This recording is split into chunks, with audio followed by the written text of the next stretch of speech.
بسم الله والحمد لله والصلاة والسلام على رسول الله وبعد. فهذا هو المجلس العاشر من الرد على الصعافقة الخائنون. وكان هذا لفضيلة الشيخ أبي عبد الأعلى حفظه الله، وكان هذا في ليلة 10 من شهر ربيع الآخر لعام 46 بعد 400 والألف من الهجرة. هات الصفحة 12. نقرأ من المقدمة، تعتبر فيها أشياء مكررة من مقدمة براءة السلفية، فنتعداها لأن كانت فيها تعريف بالصعافقة ونحن قد انتهينا من هذا. طيب. فصل: الصعافقة الخائنون وتدخلهم المفسد في شؤون ليبيا في الدعوة والقتال، وموقفهم المريب من الجيش الليبي وقائده. الحمد لله والصلاة والسلام على رسول الله وعلى آله وأصحابه ومن اتبع هداه، أما بعد.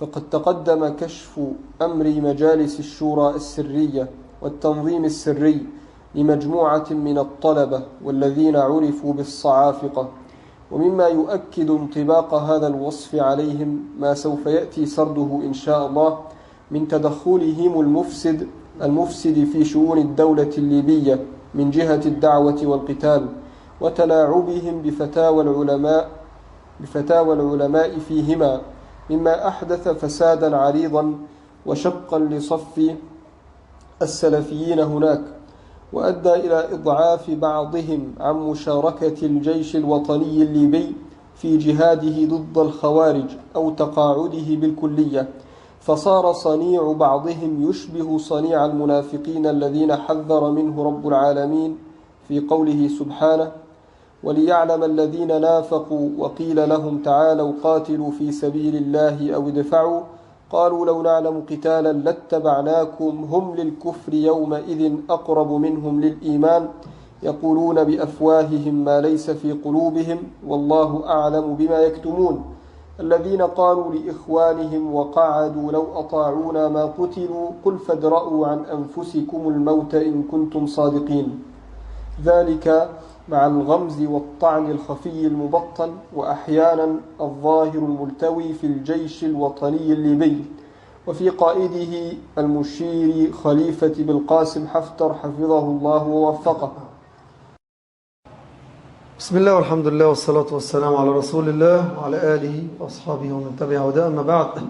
فقد تقدم وذكرت وأؤكد أن السبب الأساسي والهدف الرئيسي من إحداث هذه الفتنة التي سميت بفتنة الصعافقة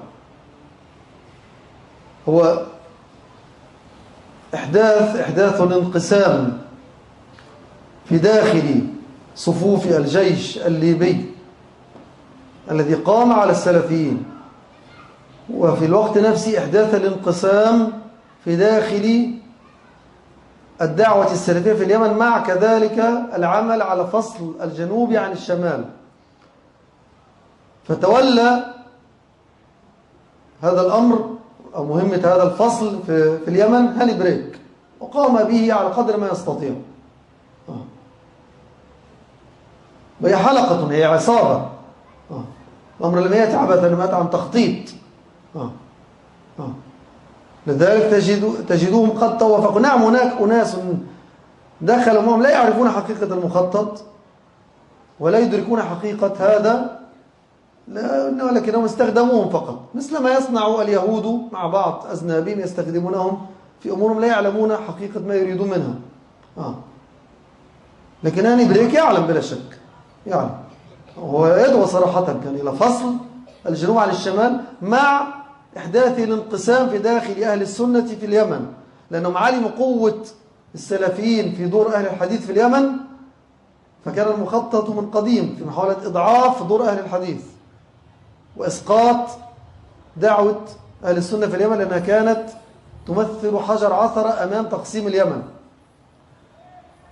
وفي الجانب الآخر في ليبيا أدرك أعداء الإسلام قوة السلفيين في داخل الجيش الليبي الذين تمكنوا بفضل الله عز وجل بقوته تحت قيادة هذا القائد المحنك خليفة أبو القاسم حفتر أن يطهروا شرق ليبيا من الخوارج، وأن يقضوا على فتنة هؤلاء قبل أن تتحول ليبيا إلى سوريا،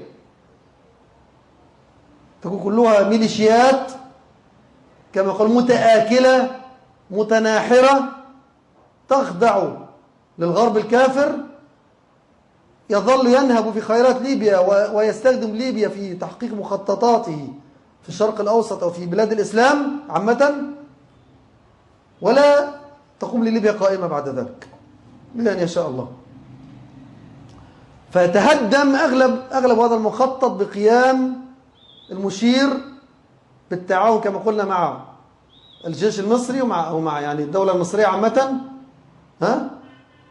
وتحت كما يقال قوة السلفيين هناك في الشرق، فكانوا خير عون له كما هو ذكر في عدة مواطن، ليس مواطن واحد ذكر لي مباشرة هذا، أنهم كانوا أكثر قوة وأكثر من أعانوه على هذه المهمة العظيمة في تطهير شرق ليبيا من كيد الخوارج ومن كيد الخونة الذين أرادوا تمزيق وتقسيم ليبيا.